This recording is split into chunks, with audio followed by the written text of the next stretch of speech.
Ayatanah kahuna, malaikat nggak nikah, Pak. Hadirin, malaikat nggak nikah. Cuman ada satu malaikat yang dimanipulasi di Jakarta, aliran sesat, namanya Lia Eden, mengaku malaikat Jibril. Ya, begitu kiai lagi pada ngebesuk, kiai lagi ditahan, ngomong tuh lagi malaikat Jibril pengen BAB kata Bogayung. Nggak, itu bukan malaikat Jibril, ngedan itu mah. Dah wala yatawaladuna, malaikat tuh tidak melahirkan Bapak hadirin, punya anak. Wala yanamuna, malaikat pun tidak pernah tidur. Malaikat nggak pernah tidur, nggak pernah nih Rokit Atip nyelip. Tip, mari nyatet nggak lu? Tiduran gua habis nonton bola? Nggak begitu. Malaikat nggak tidur, on time, unlimited, nyatet Bapak dan sekalian. Wala tuktabu a'maluhum, malaikat tidak ada amal-amal, li'annahum al-kuttabu, melainkan mereka yang mencatat amal-amal kita. Wala yuhasabuna li'annahum al-hussabu, malaikat nggak dihisab, melainkan kitalah yang dicatat daripada hisab. Itu adalah sekelumit tentang sifat daripada malaikat. Kembali ke benang merah, hadirin sekalian, rupanya ada interaksi Bapak hadirin, yakni malaikat Jibril alaihi salam. Dalam redaksinya, malaikat Jibril mengatakan sesuatu kepada kita yang mesti kita ambil ibrah di dalamnya.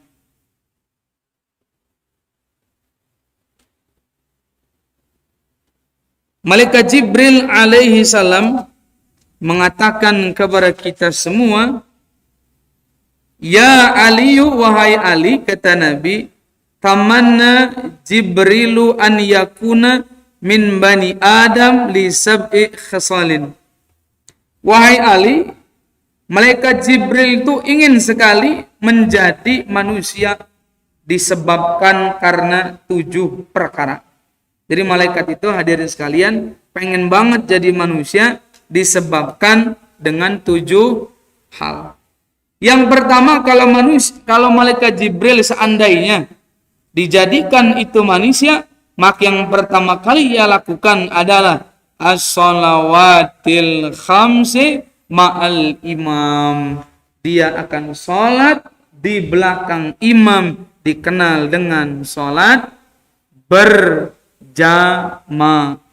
Berarti hadirin, tadi sholat dipimpin oleh murabbi kita, berarti sholat ini pun adalah kebiasaan yang dicintai kalau seandainya Jibril jadi manusia, yakni sholat berjamaah. Mudah-mudahan kita istiqomah. Amin ya rabbal. Seberapa penting di sholat?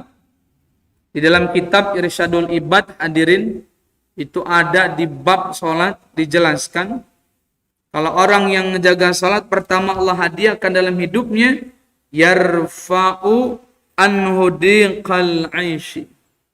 Pak Ketua Majid kalau rajin sholat, itu kesulitan hidupnya diangkat sama Allah. Kalau kesulitan hidupnya diangkat, kemudian Allah akan hadirkan kemudahan dalam hidupnya, yakni kolbunya akan bahagia lantaran dekat dengan Allah subhanahu.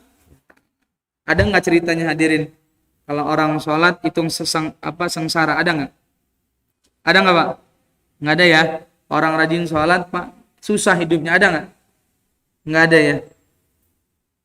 Kecuali sholatnya setahun 2 kali, Idul Fitri sama Idul Adha. Kalau Idul Adha sholatnya sambil bawa kresek. Ngapain? Pengen dapat daging. Request, Mang, kita sikile. Mantep. Biar apa? Biar semangat jalan ke masjid. Ngotak ya. Bohong. Padahal memang demen aja di shop. Yang pertama, Allah angkat tuh sholat hidupnya. Kenapa? Lantaran dia sholat kepada Allah subhanahu. Yang kedua, Orang yang sholat mesti nih kita sholat tadi Pak Imam. Mesti kita sholat. Nanti Allah hadiahkan. Wa azabal qabri. Allah angkat. Allah hindarkan. Allah bebaskan daripada siksa alam kubur. Ada satu untayan ulama hadirin. Lebih baik kita menyesal di dunia. Karena menyesal di dunia masih bisa untuk diperbaiki. Tapi kalau memang sekalian, pribadi saya, menyesalnya ketika ruh ini berpisah dengan jasad, ingin menyesal, tidak bisa lagi untuk memperbaikinya. Maka menyesallah sebelum ruh ini berpisah dalam jasad kita, disebut dengan kematian. Mudah-mudahan kita semua terhindar dari azab kubur. Amin ya rabbal. Jadi Bapak hadirin, kalau bahasa RKM-nya, kalau orang lagi ngap-ngapan apa Pak Imam? Hadirin, ngap-ngapan. Lagi ngapain dia berarti? Sakaratul. Bahasa Indonesianya adalah detik-detik yang amat sangat menegangkan. Itu bahasa ngerinya. Karena Ustaz Iqbal, di dalam kitab Tanbihul Ghafilin, karya Abu Lais As-Samarkandi dijelaskan, ada dua keadaan Pak Imam. Satu, sakaratul mautnya orang mukmin. Kedua, sakaratul mautnya orang yang maksiat. Kita bahas yang pertama.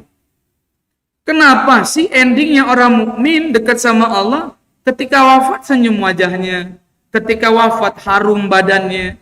Kita flashback lihat almarhum pemimpin majelis Az-Zikra Kiai Haji Muhammad Arifin Ilham, dia nulis di tabnya yang bisa ditulis itu sebelum wafat, liqa Allah, sebelum wafat. Kenapa itu bisa terjadi?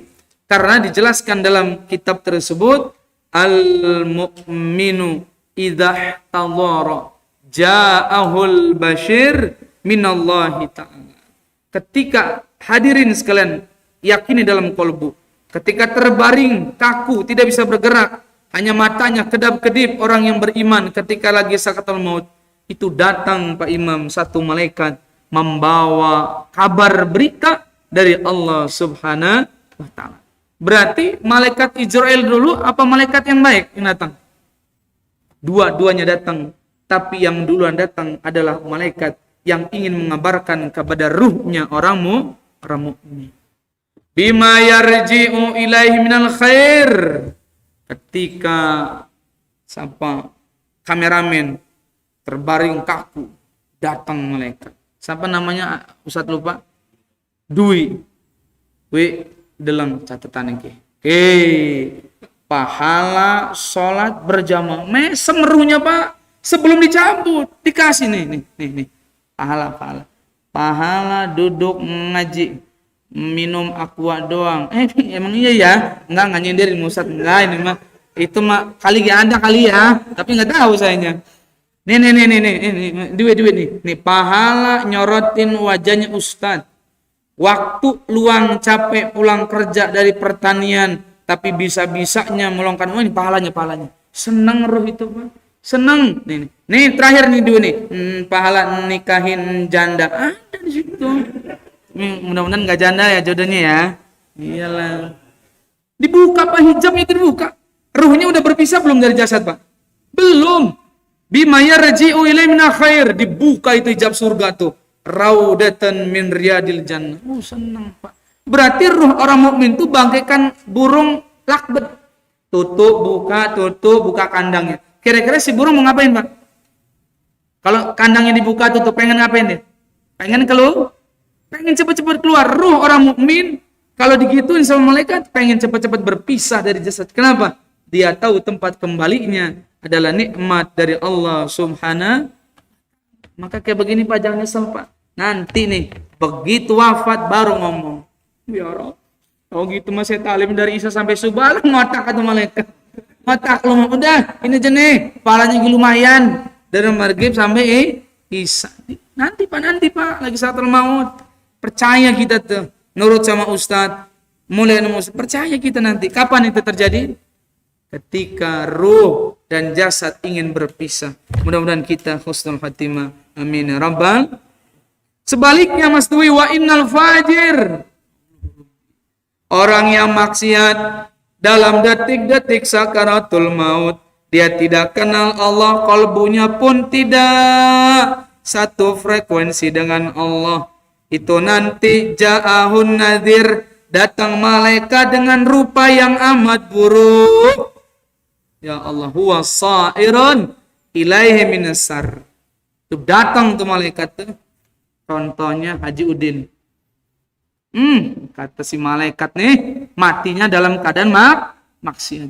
Lo nih, lihat sini, lo nih, lo nih ya, nggak pernah sholat lo, setan dongan lo ya. Nanti gue gebugin lo nih, lihat nih. Begitu Pak kata malaikat Pak. Makanya ketika dia wafat, mata hitamnya nggak ada, cuman putih doang, bener nggak Pak? Punya kaki nggak lurus, satu naik, satu ngejengkang, bener nggak? Melotot, ada yang melet. Kenapa? Kaget. Diancam sama siapa Pak? Sama malaikat yang mengancamnya sebelum ruhnya berpisah. Tuh. Ngomong lagi sama malaikat, awas lu nanti lu dikubur ketemu temen gua, lu mungkar nakir lu. Kir, OTW gebuk, ndase, hantem, jejak. Tuh. Takut nggak Pak? Takut ruh. Maka ruh itu ngomong dalam redaksi hadisnya, waman karihallahi, barang siapa orang yang enggan berjumpa dengan Allah, liqa'ah karihallahu liqa'ah, maka ruh tadi pun enggan berjumpa dengan Allah. Kenapa Pak? Orang yang maksiat udah tahu tempatnya di mana, dikubur, tapi kuburnya disulap jadi taman di antara taman neraka jahanam. Na'udzubillah. Mudah-mudahan kita jauh daripada wafat su'ul khatimah. Amin ya rabbal. Dapat sholat, makanya sholat. Seburuk apapun kita, jangan pernah ninggalin. Khusus para santri yang tinggal, jangan tergoda dengan lawan jenis, yakni yang bukan mahram. Ustadz, ini kan zaman 2002, kita mesti adanya namanya modernisasi daripada Islam. Karena ini saya juga bukan pacaran sama cewek ini Ustadz, cuman pacaran secara syar'i, bohong, ngotak. Nggak ada pacaran secara Islam, nggak ada Pak. Sekarang banyak Ustadz Iqbal di jalan-jalan, anak majelis, iya-iyanya aja, salawatnya bener baca burdah, pulang yang kegoncengan. Na'udzubillah. Laki belum halal, perempuan begini, set, agak nungging deh, oke bang, tuh, pegang-pegangan, dari mana? Dari kemiling sampai teluk, lumayan lama kan ya, si lakinya juga pinter Pak, karena udah belajar fikih, tuh dipengkolin lagi, set, ke ganggang kita, set, ada jeglogan jeglek.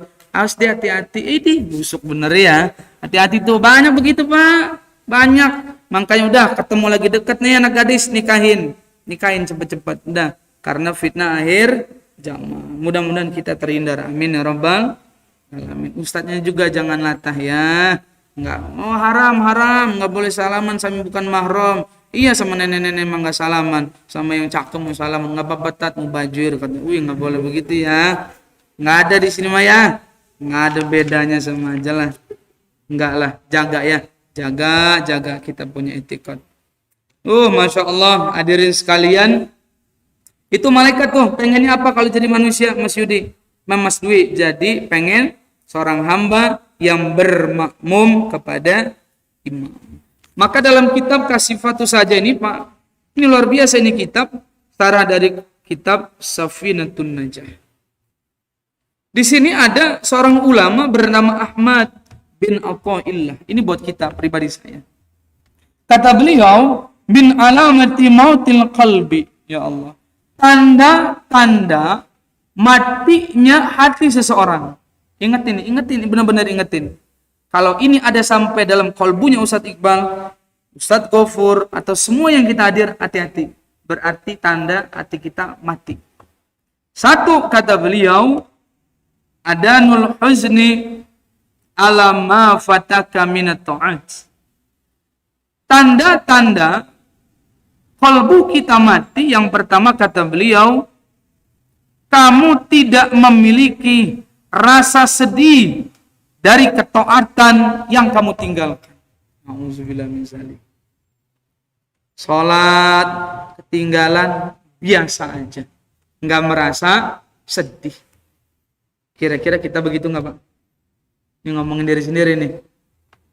Lagi azan, Allahu Akbar, Allahu Akbar, masih santai. Enggak merasa kita terpanggil.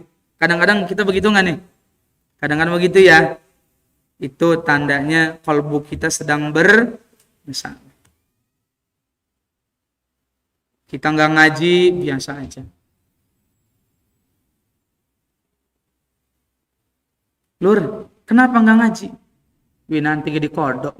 Oh, Rabbi. Kajinya di kodok, ngajinya di kodok. Jangan ya. Sayang, Masya Allah, Rabbi. Nggak merasa sedih kita.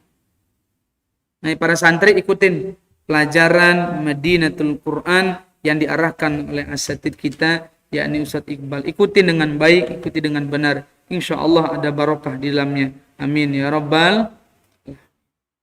Berarti kalau kita santai, kita merasa nggak sedih, ninggalin duha, nggak sedih, ninggalin tahajud, berarti apa? Min alamati mautil qalbi, termasuk tanda-tanda hati kita mati. Yang kedua, wa tarkun nadami ala ma fa'altahu min wujudiz zallati. Tanda-tanda hati kita mati yang kedua adalah kita tidak memiliki rasa nyesel, rasa kecewa atas dosa yang telah kita lakukan. Wa Allah Rabbi. Dianggapnya biasa aja. Kalau dia pemaksiat, dosanya zahir secara nampak. Tapi dosanya para santri, dosanya para ustadz tidak nampak. Apa dia? Terbesit dalam kalbu. Terbesit aja merendahkan orang lain, itu dosanya para orang yang saleh. Gaya amat kali pakai sorban, pakai jubah, pakai imamah, bisa ngaji enggak? Nah, ini bahaya nih. Kalbu kita terbesit, merasa lebih baik. Enggak boleh. Saya Ustadz Iqbal punya jamaah, tapi udah kayak saudara Pak Imam. Tapi saya enggak mau kasih tahu apa dia nama IG-nya. Dia menggeluti sekarang Ustadz Iqbal dalam dunia musik. Dia pemain gitaris juga, pokoknya bisa dia. Multi talenta, tapi dia lebih basisnya ke vokalis. Dia udah punya berapa album. Nah, orang menjustifikasi lihat dari basicnya, dari penampilannya, dari cara dia nyanyi. Tapi kita nggak tahu dia punya kelebihan, Ustadz Iqbal. Ketika saya salat rem, saya tes. Udah ngaji, abi pengen ngedenger. Ya sih, Bi. Bismillahirrahmanirrahim. Suaranya bagus, Pak Imam. Masya bagus. Berarti kita itu jangan melihat sisi orang itu dari lu. Bisa jadi yang tampilannya soleh kadang-kadang enggak apa yang kita harapin. Pakainya Islami. Oh, Masya Allah. Ngaji nggak bisa. Nauzubil. Ada nggak di sini? Nggak ada, di Brazil jauh. Cuman pindah ke sini. Nggak ada ya sini mah. Makanya Masya Allah. Udah, yang kita benerin mah apa nih? Kalbu kita. Karena ibadah itu ada dua hadirin. Ada namanya ibadah badaniyah zahir. Yang kedua ada ibadah itu namanya badaniyah qalbiyah.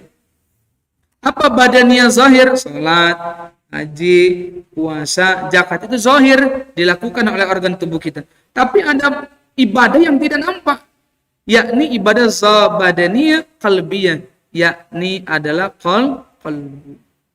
Jadi nggak boleh juga kita sholat aja kalau kita nggak belajar ilmu hati kudu. Contohnya apa? Kal iman, seperti ilmu iman. Isra Mi'raj, Nabi berangkat habis Isya, datang sebelum subuh, ketemu Abu Jahal.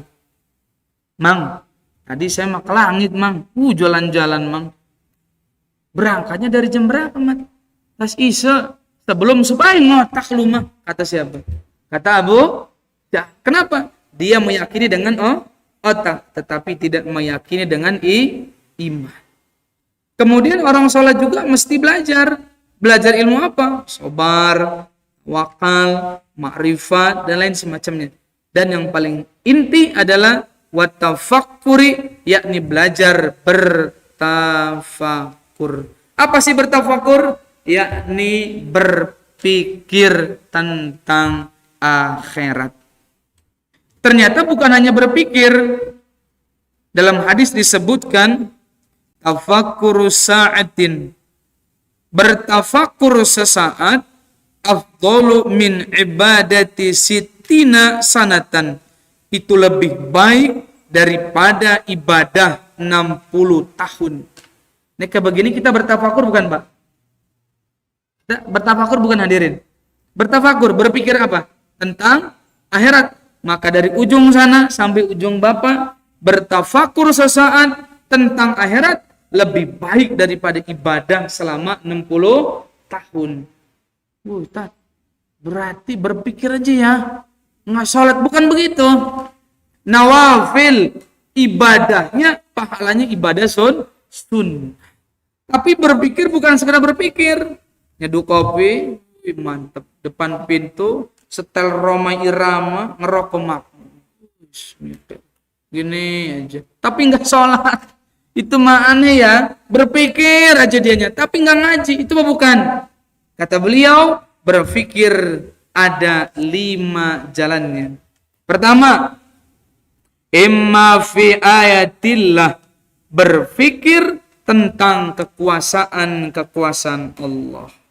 Berpikir, bapaknya lagi di luar pemotor, ya Allah, langit bisa tegak, kok nggak ada tiangnya ya? Benar nggak Pak? La ilaha illallah. Bapak bawa motor, baru nyampe sini nih.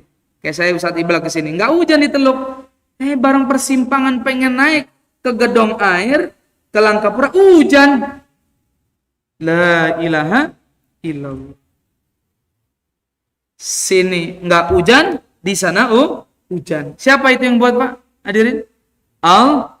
Ini jangan ngomel, nggak boleh. Begitu bau hujan terus. Begitu depan nggak hujan, ngomel. Tuh gitu mah bojos hujan gitu. Nauzubil, nggak boleh. Itu kekuasaan.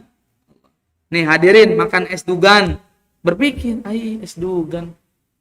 Selangnya nggak ada ya. Airnya dari mana? Benar nggak? La ilaha illallah. Ada pohon semangka, ada pohon cabai. Yang satunya pedas, yang satunya manis. Dari mana perasanya ya? La ilaha illallah. Berpikir tentang kekuasaan.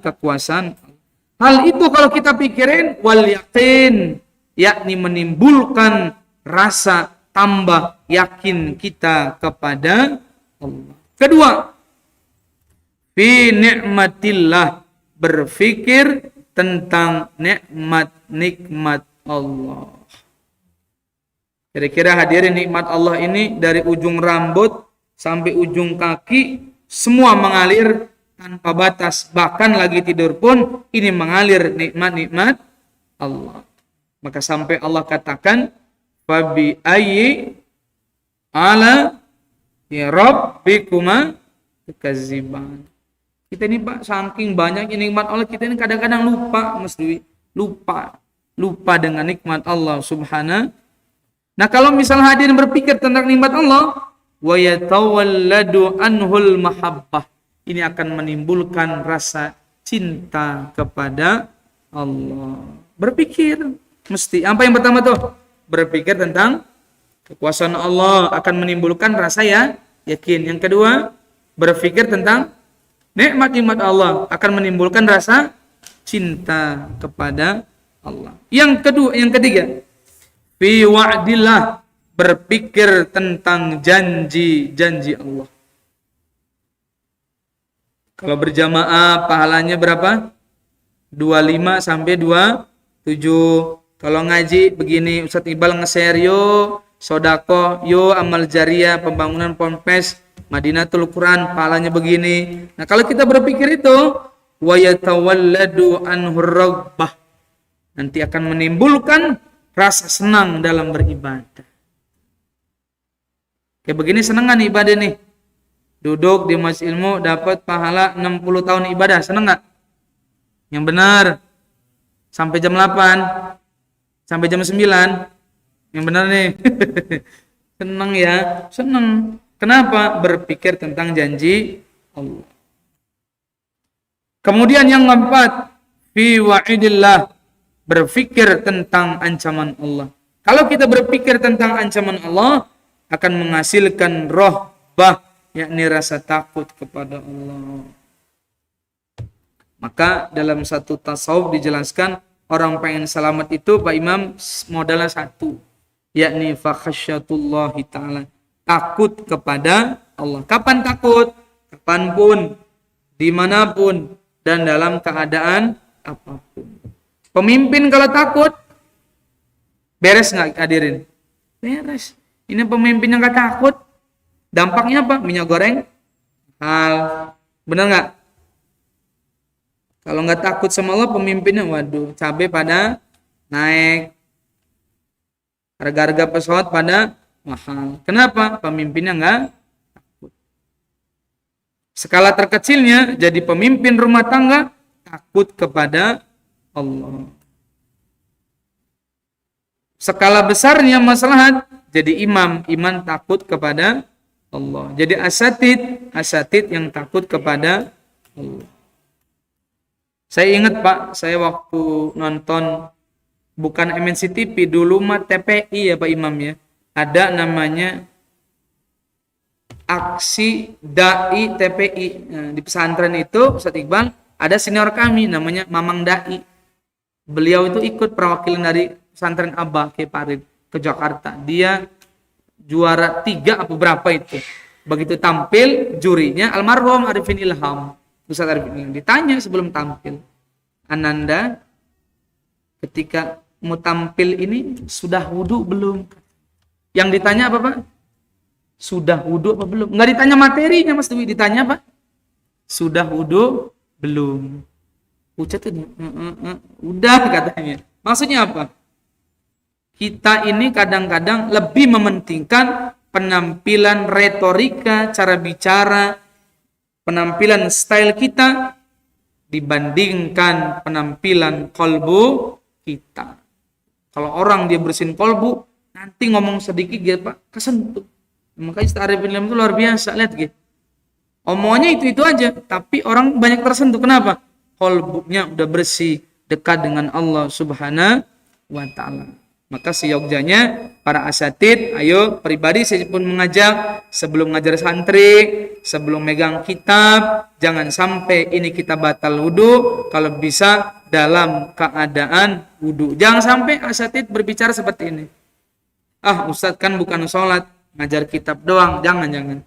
Karena yang kita pegang adalah para kebiasaan para alim ulama. Kadang kita terkesan dengan kitabnya, terkadang kita baca isi kitabnya, tetapi terkadang kita tidak mau mengikuti kebiasaan para ulama, yakni kedekatannya dengan Allah Subhanahu wa ta'ala. Banyak ulama dulu Bapak hadirin pengen sholat itu wudunya sholat isya dibawa sampai sholat subuh. Itu menandakan benar-benar menjaga hubungannya dengan Allah Subhanahu wa ta'ala.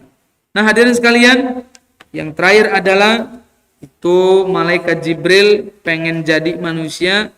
Yang dilakukan apa Mas Dwi? Yakni pengennya jadi manusia, dan dia lakukan yang pertama kali adalah kepengen sholat berjamaah. Yang kedua, malaikat Jibril pengen jadi manusia, wa mujalasatil ulama, pengennya duduk dengan ulama, yakni di majelis ilmu. Yang ketiga, wa iyadatil maridi, malaikat tuh kalau jadi manusia kepengennya nengok, ngejenguk orang yang sakit. Di sini kalau ada yang sakit dijenguk nggak Ustaz? Jenguk ya, jenguk teman. Jangan bapaknya latah nanya. Rumah sakit ditanya, Ji sakit apa? Ngejawab hajinya ya.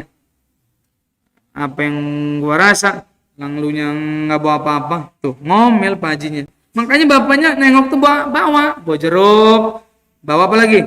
Roti biar ada yang ngerasa. Tapi jangan kelewat jujur. Ji sakit apa lo? Pilek. Kemarin tangga gua pilek begini mati Ji, jangan. Boleh ya? Itu namanya bukan menghibur, tapi bikin shock, jatuh mental, nggak boleh. Nah orang sekarang ogah ngejenguk sakit gara-gara ini nih gadget. Assalamualaikum. Syafaqallah ya lur. Moga-moga sembuh, dosanya diampunin begitu ya. Benar-benar nih. Benar nggak? Rata-rata orang meninggal dikirimin karangan bunga banyak itu. Bukan nggak boleh.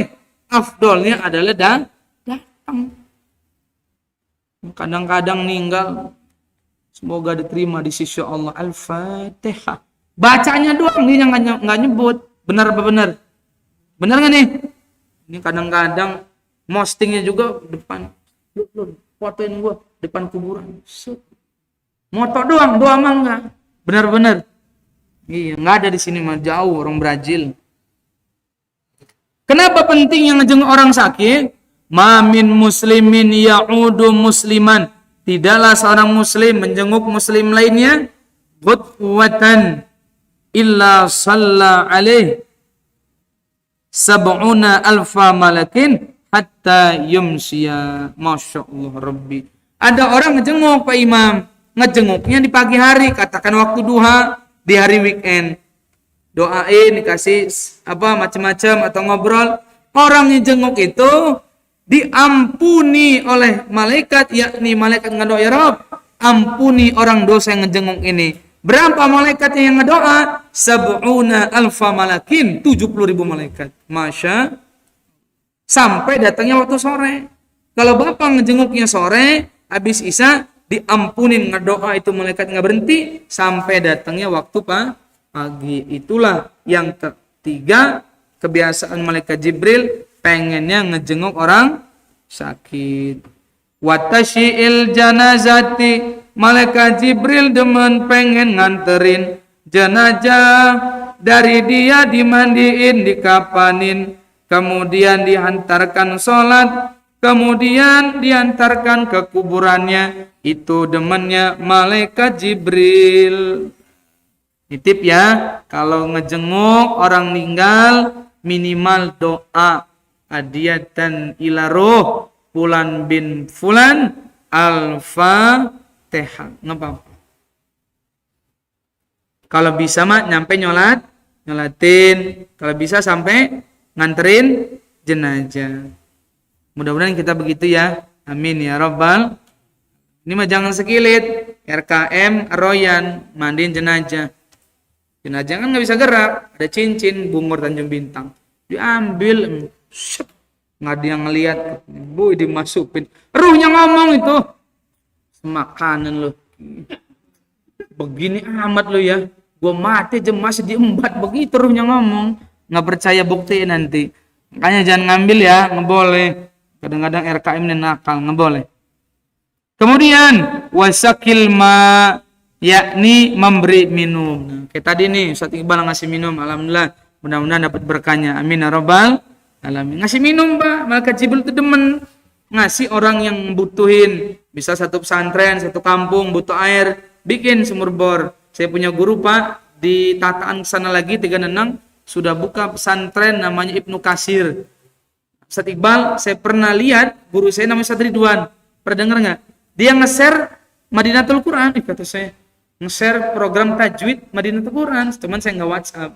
Itu guru saya lagi bikin pesantren Pak di sana. Alhamdulillah itu ngebangun sumur bor, banyak yang nyumbang. Nah itu kebagian tuh. Nanti amal jariah sampai hari kiamat. Amin ya rabbal. Yang kemudian mendekati finish, wasulhi bainal isnain, mendamaikan dua orang yang bertikai. Ada yang berantem, damain. Nggak boleh jadi provokator, nggak boleh ya, nggak boleh. Boleh nggak bohong dalam Islam? Boleh, kayak begini boleh Pak.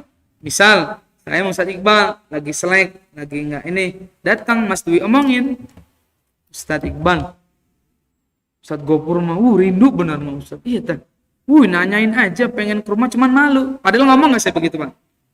Nggak ngomong, boleh nggak bohong? Boleh demi mendamaikan. Duinya kesini lagi Ustaz Gopur. Kemarin Ustaz Iqbal, pengen bawain sate, iya tuh, bener iya, cuman malu, sayang bener, cinta bener, pengen ke rumah, iya tak, boleh nggak bohong? Boleh, jangan provokator. Si Anu mah, ini ngomong Ustaz aja tuh, nggak boleh ya, jadi provokator nggak boleh, nggak boleh. Terakhir, wa ikramil jaril wal yatim, yakni memuliakan tetangga dan anak yatim. Muliain tetangga. Pak Imam masak sop dekat sama jendela-jendela tetangga. Buka jendelanya. Set. Tuh. Harum tuh sopnya ya. Ngeliatin tetangga begini. Enak amat ya katanya.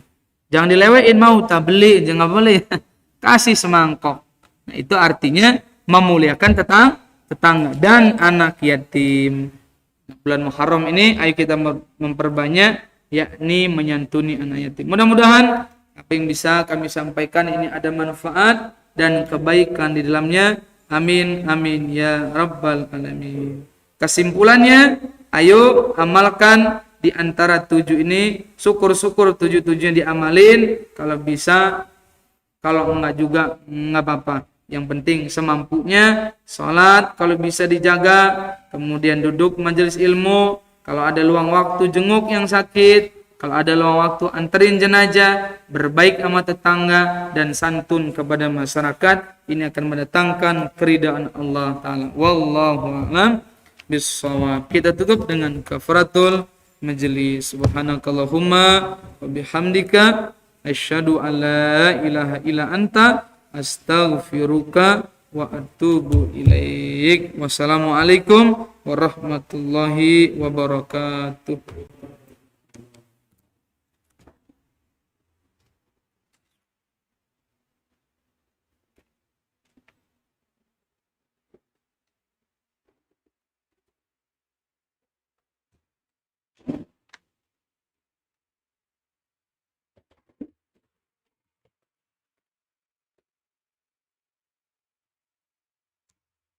Mas Dwi tumben pakai sarung nih.